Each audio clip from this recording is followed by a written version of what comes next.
Hey guys, how's it going? Welcome back. So today we're going to do a test or versus video of my Takamine GD30 with the Dario 1253 strings on it, which are the same strings from the factory, versus my Taylor 114 CE with its factory strings, 1253 Elixir Nano Web phosphorus bronze strings.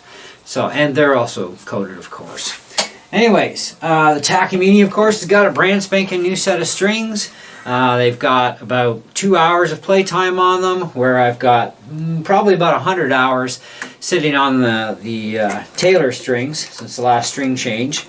And so technically they should be dead, but they're not. I love Elixir Nano Web strings, the coated strings. They're just great. So anyways, first up is the Takamine GD30 guitar. Now this is a much fuller size guitar than the Taylor, much thicker body too, so it's got a lot more volume output, more bassier as well, that sort of jazz. Now I'm not doing a plugged in test, no point to it, we're going for acoustics. And as such, I'm also recording this on my camcorder, so if you want the best sound reproduction as always, guys, even if it's done through the studio gear, good headphones, studio monitors, good computer speakers, that sort of jazz, okay? And you get the best sound quality. So, and even cheap headphones from the Buck store actually sound pretty awesome. Anyways, so let's start with the Takamine.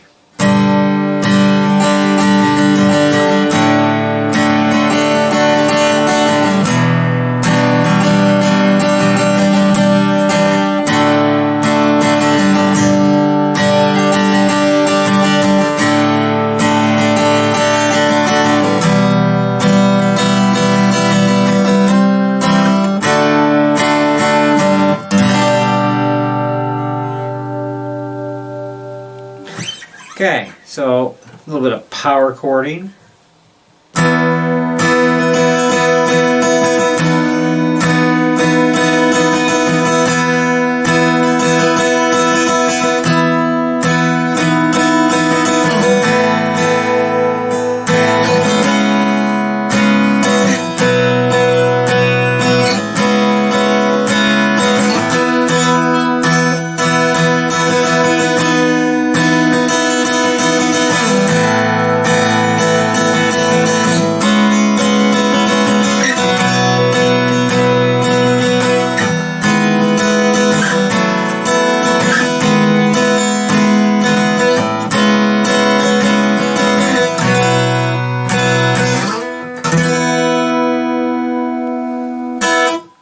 Alright,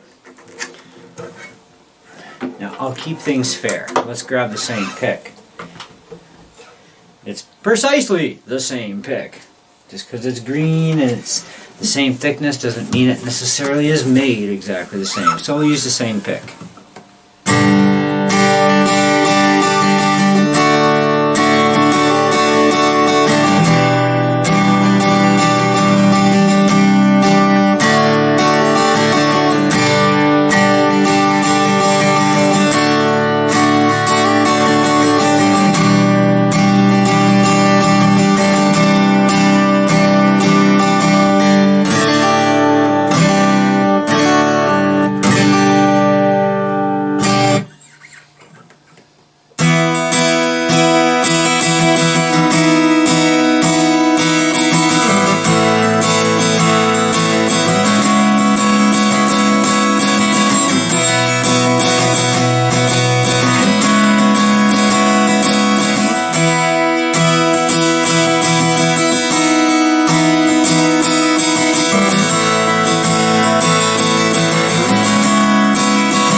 away, guys. So you guys be the judge.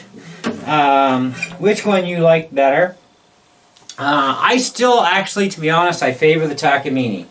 Or, sorry, not the Takamine. Duh, what am I saying? Taylor! Whew. Anyways, no, I actually do favor my Taylor 114 CE a lot. I had a 314 CE a couple years ago. Be a couple years now, anyways.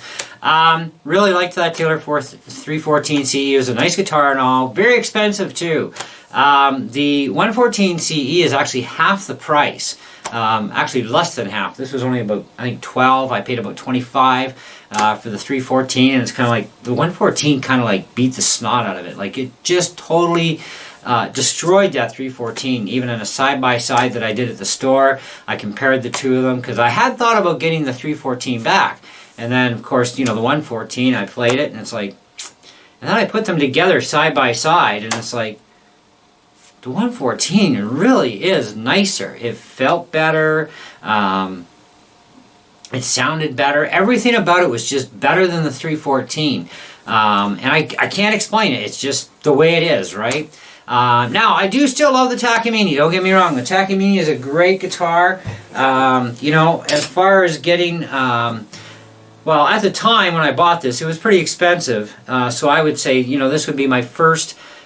somewhat expensive, not overly expensive, but somewhat expensive first acoustic guitar that I bought myself paying cash for. Like, no money owed, period. Paid for, cash, here you go, take my money, let me go, type of deal. Now, that was an acoustic. My very first electric I bought myself, which I paid about $700 for back in the day, back in like 1985, 86, was a Yamaha RGX with Floyd Rose on it. And that was a really sweet axe, although I did hate the Floyd Rose. And I'm still thinking about getting another guitar nowadays that has a Floyd on it. I've been looking at a Jackson. I'm thinking about it still. I'm kind of like him and Han. Do I really want that headache? Because it's still a love-hate thing. Anyways, and people are still having a love-hate relationship with Floyds. So nothing has really changed over the years with Floyds, obviously. But, no, I really love the Takamine, too. It's a great guitar. Every guitar has its place and purpose, that's for sure. The Tak is quite loud. And a lot of good bass thud response.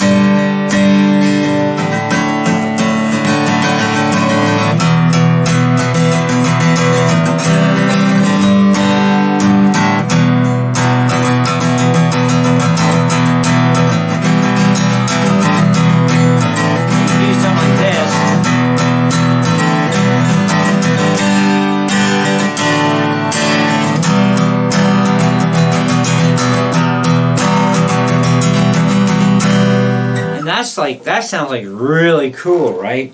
Well, some of you are going like, oh, I don't know, it could be. Yeah, it's actually, I think it's really cool sound. But then when you try and pull the same stunt off on this thing,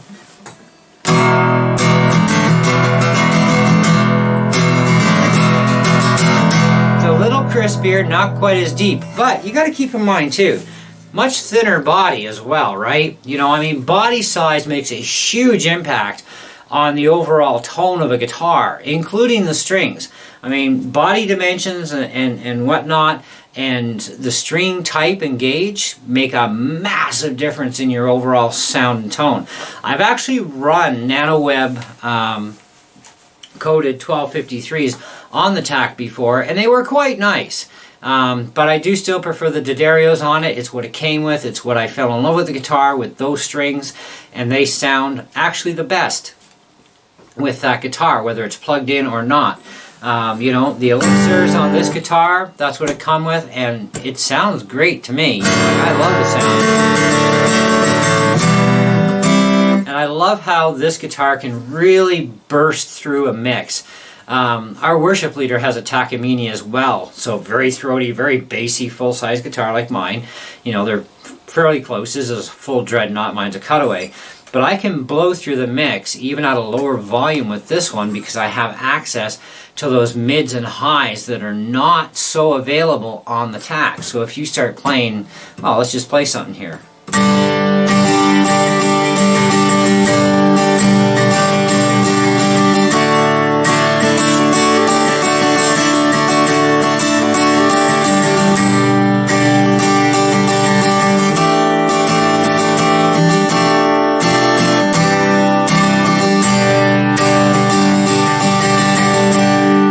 this is still an obnoxious guitar too, and it's in a tone. I primarily use the Taylor at church. I'm not sure which one I'm going to bring to church tomorrow, though. I'm kind of, you know, I brought the tack to practice this week, and it's kind of like, I'm going to like the tack, you know? So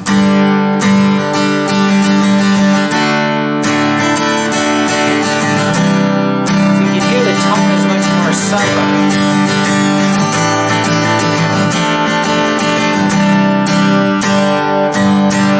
Now, if you got two tacks side by side, whether one's a cutaway and one's not, or they're both, or whatever, they'll both sound very much, I think, in unison or harmony. I'm not sure the word I'm looking for, but very, very close to each other, right?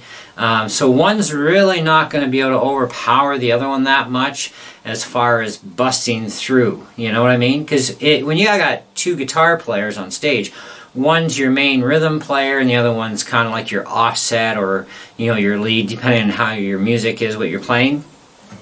Now, I play like an offset rhythm, offset chording too. So if our worship leader is doing a standard G, okay, I'll take and do this G where I drop the pinky down and then the third finger on the B string, and I'll play my G that way. Same as, you know, he'll play a regular A minor, E minor, C, F, and so on, and I'll play them without moving these two fingers. So I'll just play them.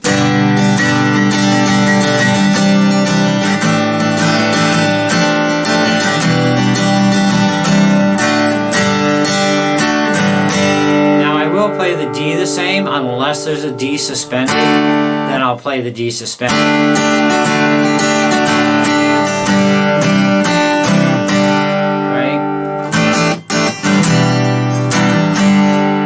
So if you listen to the tonal difference,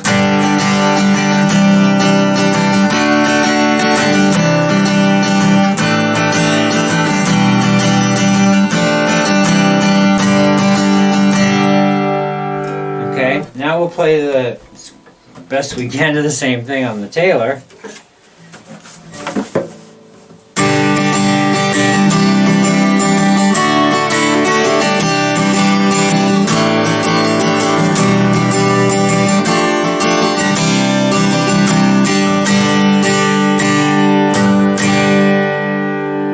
So I think that Taylor can actually bust through over top of the tack, not in volume as much as it is in trebles and mids. It can push it further and create a really nice accent against the other guitar. So that's kind of a real bonus that way. So it's not just about the body, it's also the strings too, right? They do make a huge impact. I have tried the Dario strings on the Taylor, didn't really care a lot for them, and they really didn't last very long on the Taylor. I am a bit of a hard player too. I'm really not nice to my guitars, you know, because, you know, I pound on them, you know, like.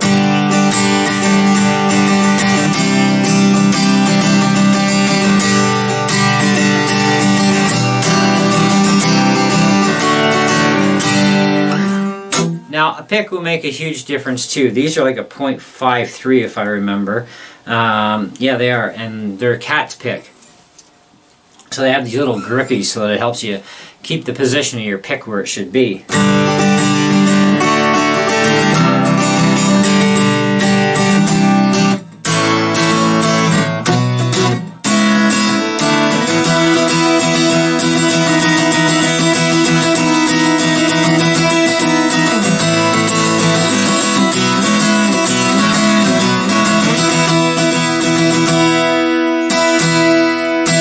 So you got a lot of trebles and mids in there, you know, and you got bass still. It's not as raw, throbby bass, but, you know, you go and do the same thing over here.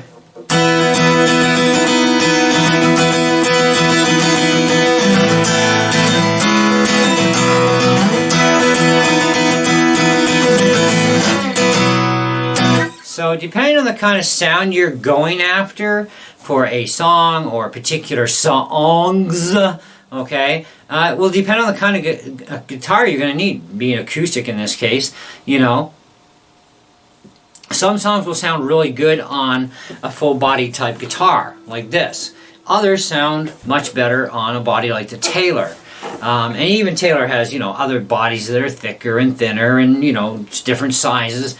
So, I mean, you can't have too many guitars, really, when you think about it, unless they're all the exact same guitar, in which case that's pretty crazy. And I'm pretty bad for that in a sense, because I have two Strats that are identical. The difference is, other than color, one's got different pickups in it than the other, but they're both still SSS configuration. But even in my Les Pauls, I have 3 Les Pauls, all have different pickups, and all are different. I got one that's a real Gibson, and the other 2 are Epiphones. One's a Custom Pro, the other one's a Special 2, and they all have their differences about them. So it's kind of like, which way do you go? What am I going to play today? Type of thing, right?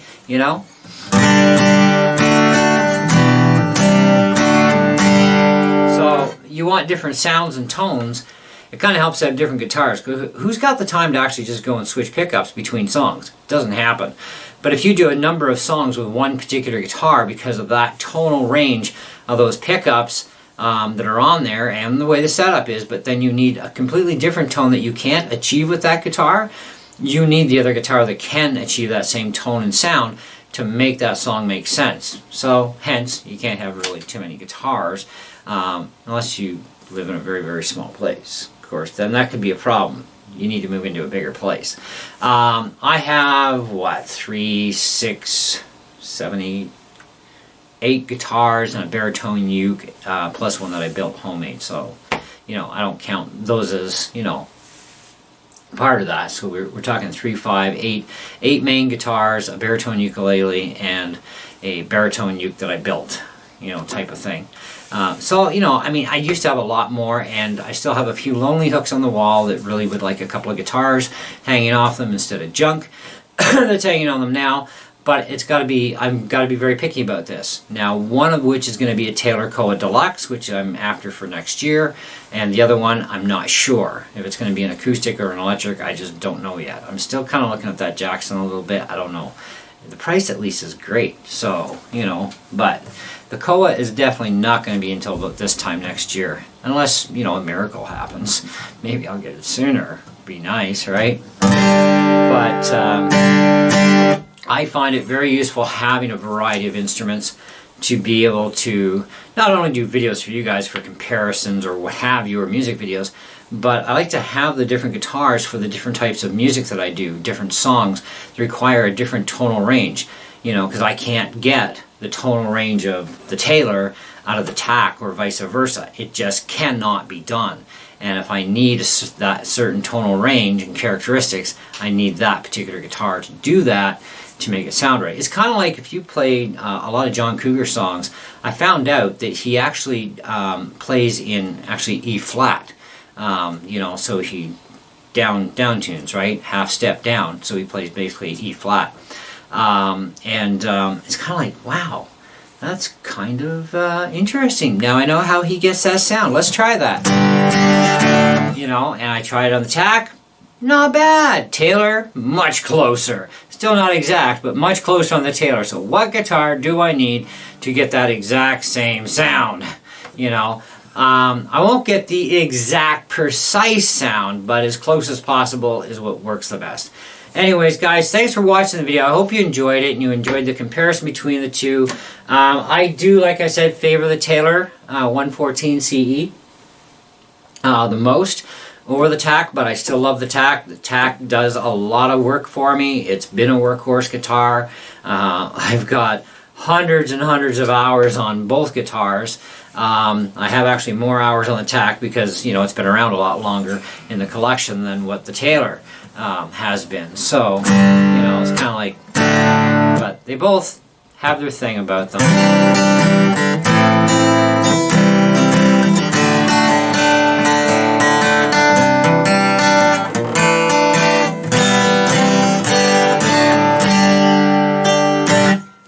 See you in the next one, guys. Ciao.